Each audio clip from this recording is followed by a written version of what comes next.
Good morning, students. So the next topic is MySQL administration open source software tools.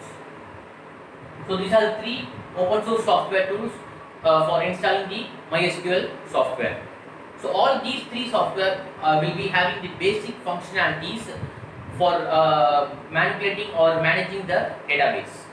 So apart from the basic functionalities, they have some key features in addition to that, in specific to their development. So the first one is the phpMyAdmin. It is a web-based software. It is full and full web-based web interface. So it is written in PHP code, and in addition, the key features are it provides live chats for monitoring the database. Live chats for monitoring the database, and the CSV file can be imported and it can be extracted to the other various file formats. What is the CSV file? It is nothing but comma separated file.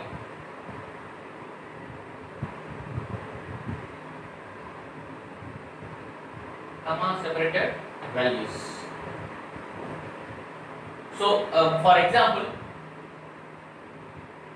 this is the data which I have to import from the any other file format. It will take some time. This is a sample. Say for example, you will be having a huge data to be imported from other file formats. It will take some time. Whereas in comma separated values, so the values in between the comma can be easily fetched with the help of the PHP code. It can be easily fetched and it can be easily imported to the software, and also it can export to various file formats. So these are the key features of the phpMyAdmin. So the next one is the MySQL Workbench. So this is the desktop application where you have to install like the MySQL, similar to MySQL installation procedure. So the key features are data modeling and server configuration and backup of data is made very comfortable for the database administrator to work with. So the next one is Heidi SQL.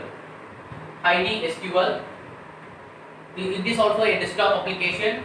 So it supports graphical user interface for server connection, database connection, for tables, for all other basic functionalities are made into a graphical user interface, so that the administrator feels very comfortable working with the database manipulation.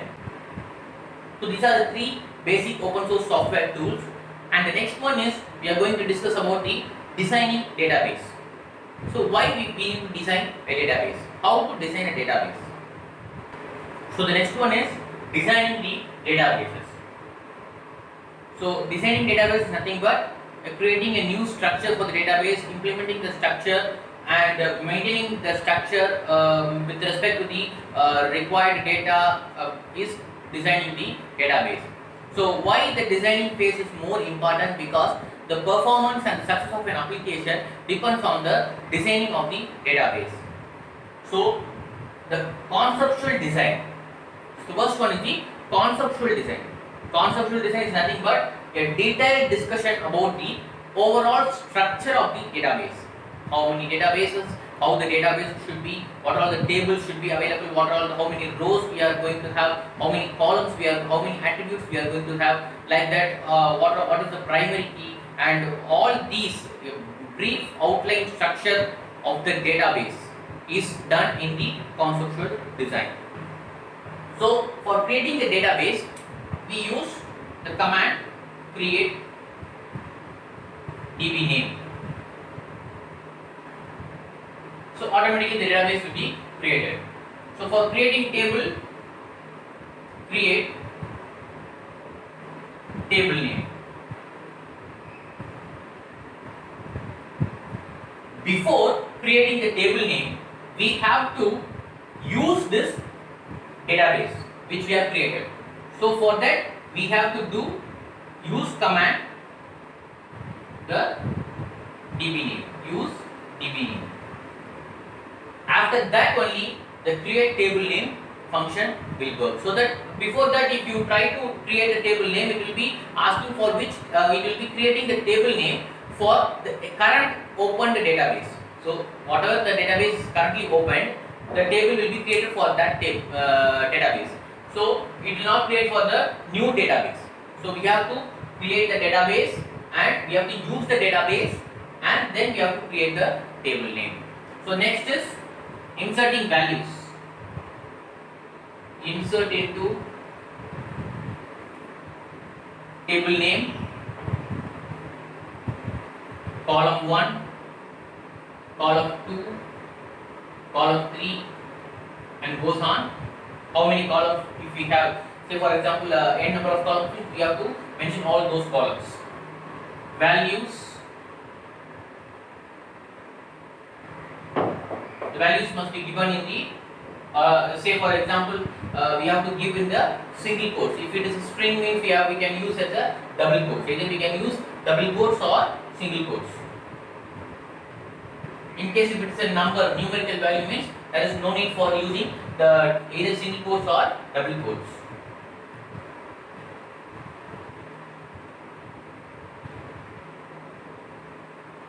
For each and every value we must use the single quotes. And goes on. At last we have to use the semicolon. It is the terminator to function the command. So this is all about the designing database. Next we go with the SQL. So what is the SQL? So SQL is nothing but a structured query language. Structured query language. So it is used to access the database. It is used to manipulate the database. It is used to create a new connection. A connection between the user and the database. It create a connection between the relationship between the user and the database with the help of the commands, various commands. So let us see what are all the various commands available in the SQL. So the next one is SQL commands. What are all the SQL types of SQL commands? Types of SQL commands.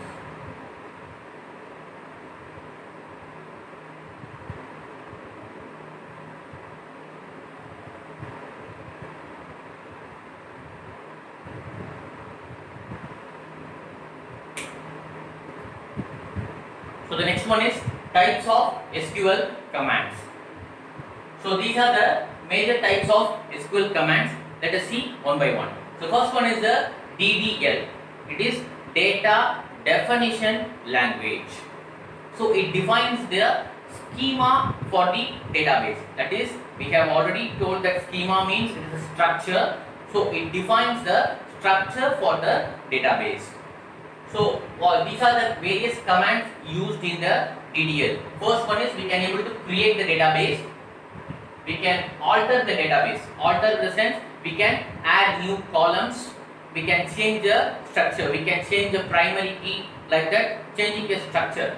So drop the database is nothing but completely deleting the database, permanently deleting the database, and rename database. And we can able to truncate the database. Truncate is nothing but deleting all table records, but not deleting the database. So it will delete all the table records, but not the database. So whereas the drop database will permanently delete the database. So this is the difference between the drop and the truncate. So the next one is the data manipulation language. Data manipulation language manipulates the data by using these commands. We can able to insert new values to the data and we can able to update and delete. So here also a term called delete. So here also we have truncate. Truncate is nothing but delete all the table records. It will delete all the table records except the database. Whereas the delete command is used to delete particular records, not all the table records. So that is the difference between the truncate and the delete. So what is the difference between update and the alter? So alter is nothing but we have told that we can change the structure of the, we can update the structure of the database.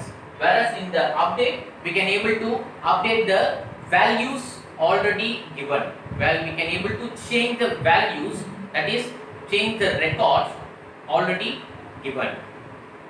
Next one is data query language.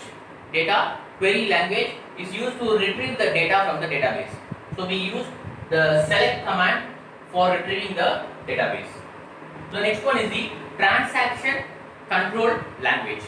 Transaction control language is nothing but it controls the transaction. Transaction is nothing but each and every execution of the query is a transaction. A single query is executed means it is also a transaction. The multiple queries are executed means it is also called a transaction. So execution of one or more queries is called as a transaction. So in that we have commit to save permanently what the transaction are being done. So next one is rollback. We can revoke the transaction to the last committed stage. And next one is set transaction. Set transaction is nothing but we can able to set the transaction properties like read write options or read only access options to the users. And the next one is save point. Save point is nothing but temporarily save point. It is similar to the checkpoint. We can save temporarily. We can save temporarily where we can revoke back to this stage, not to the last committed stage. We can also revoke back to the previous save point stage. The last one is the data control language. Data control language. It implements the security purpose. It is mainly used for implementing the security purpose in the database. So whether we can grant permission to the users to access, to delete, to update, like as already we have discussed, giving privileges. Whether the user can able to select, insert, update, delete, all these like this, we can grant permission to the users, and we can also revoke back the permission from the users. So these are all the various types of SQL commands available. And the last one is the basic SQL commands is nothing but we will be seeing the examples for these SQL commands. So these are the basic SQL commands, and these are the syntax for the SQL commands which we have seen in the last session. So for create database, and we have to give the database name, and for drop we have to give the database and the database name for relating it. For selecting the database name, we have to give select and database name. And inserting the record, we have seen so many times in this video. Insert into table name, column 1, 2, and values, corresponding values to be given. So next one is selecting record. Selecting record is nothing but select star from table name, which means it will select the entire table, all the values of the table. So I want specific column name. We can give select column name from table name, column name from table name, like that. For deleting records, we can delete all the entire table. Delete table name means it will delete all the table data. And if you want to give delete a specific record, means we have to delete from table name where column name is equal to value. So it will check the condition, the value matches which all the column has the value will be deleted from the table name. So this is the basic SQL commands, the first set of basic SQL commands. So we will see the next set of the SQL commands. So these are the next set of basic SQL commands. So the first one is updating, and we can able to update the table by using the update command. Update table name, and we have to set the column which we have to change. Which value we have to change, column name and the new value to be given, where the column name, the next column, corresponding column name, say for example the primary key column name is equal to value. So it will check this value. Say for example this value is in the third row. So we have to update the value here. So like this we can able to update the existing data. Next, where class is used. Where class uses various operators like arithmetic operators and the conditional operator and the logical operators. All the operators are used in the where class. So next one is sorting records. We can able to sort the record both ascending and descending using the order by clause. Select star from the table name, order by from the which column on basis which column has to be sorted. Say for example the name column or the roll number column has to be sorted either descending or ascending. And the next one is the grouping of the data. Grouping is nothing but combining, say for example, you are having roll number 1, 2 and again 1, 2, 3, 1 like that. Marks of Tamil and English for 1 and Tamil for roll number 2 and Tamil for roll number 3 and English for roll number 3. So this goes on a very huge length of records. So we can say for example we have the marks. We can group it into based on the roll number. Based on the roll number we can combine this into a to avoid the repeating of the roll number. Say for example we can combine the marks. We can combine the marks of the roll number 1 into a single row. Similarly, we can combine the marks of the roll number 2 into a single row. Likewise, we can combine. So select column name is nothing but roll number.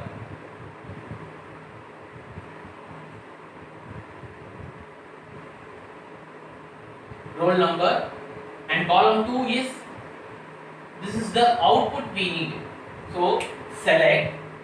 We are going to select the roll number column and the mark column. But we are going to add. So in our the output we will be getting the roll number and the sum column only, not the language. The subject column will not be available in the new output. So from table name, group by how we are going to group by roll number based on the roll number. So with this the roll numbers will be grouped. And the values of 2, the roll number, the 2 roll number 1 will be added up because we have used sum. So 100. For 2 it is 120. For 3 it is 110. So like this we can able to group up the table. So the next one is joining the two tables. Joining the two tables forming a new table. So I have taken the exam table and the profile table with the roll number, subject marks and the roll number and the name. So select table name dot the attribute name and sum, which means I am going to add the marks from the exam table and have it in the heading as total. So the output will be name and total from these two tables, profile and exams. So where here we have to give the condition, the roll number from the profile table should match with the roll number in the exam table. So here these two 1 will combine the value. So as we are adding up the marks, so 1 is 100, 2 is 120, 3 is 140. 3 is 140. So this will be the result of this function.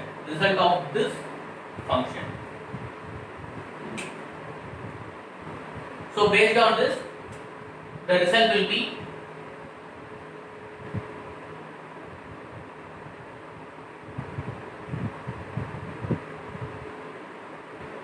this is the joining of two tables. And last one is the subqueries. Subqueries is nothing but sub. It means the inner level of the query, inner queries, that is nested queries. The query which have another query inside it is called as a subquery. So select star from table 1, that is table 1, where I am checking the roll number in. Here the next subquery starts. So here the next subquery starts. So till now it will be waiting. After completing this process, the result of this subquery will be added, will be given as an input to the main query. Select roll number from table 1, again table 1, where marks that is greater than 150. Greater than 150. It will check whether the marks is greater than any marks that are greater than 150. So for example, we have 50. So in that table we don't have any greater than 150. So we have 50. So we have two values. We have 1, 2, 3. That is, it will get combined. In case if we add some, the same line here, some marks it will get added. Otherwise, it will be separated. So we have 1, 2, and 3, 4. Four rows we will be having. So those 4 rows will be the input for this command. So select star from table 1, where roll number in this table, and the condition is marks greater than 50. So it will display the marks, the table for 60, roll number is 2, and for 70, again for 60, and for 70. In between you will be having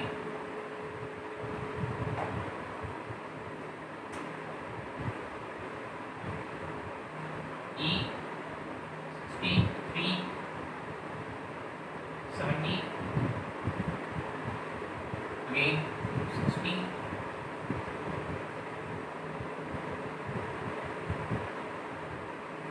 so this will be the output of the subquery. So there are 3 basic rules to be followed while creating a subquery. The first one is the subquery must be given within the parenthesis, within the bracket. And the next one is right side of the comparison operator. The subquery must always be given right side of the comparison operator. Whichever the comparison operator, it must be the right side, towards the right side of the comparison operator. And next one is the order by class is not used. Order by class is not used. So since it cannot able to manipulate the data internally, so it cannot able to manipulate the data internally, it can able to only check the condition and give the output. It cannot able to manipulate or order, reorder the data internally. So order by class is not used in this subquery. So with this, the chapter 3 introduction to DBMS has come to an end. So in the next video, we will start with the chapter 4. Thank you.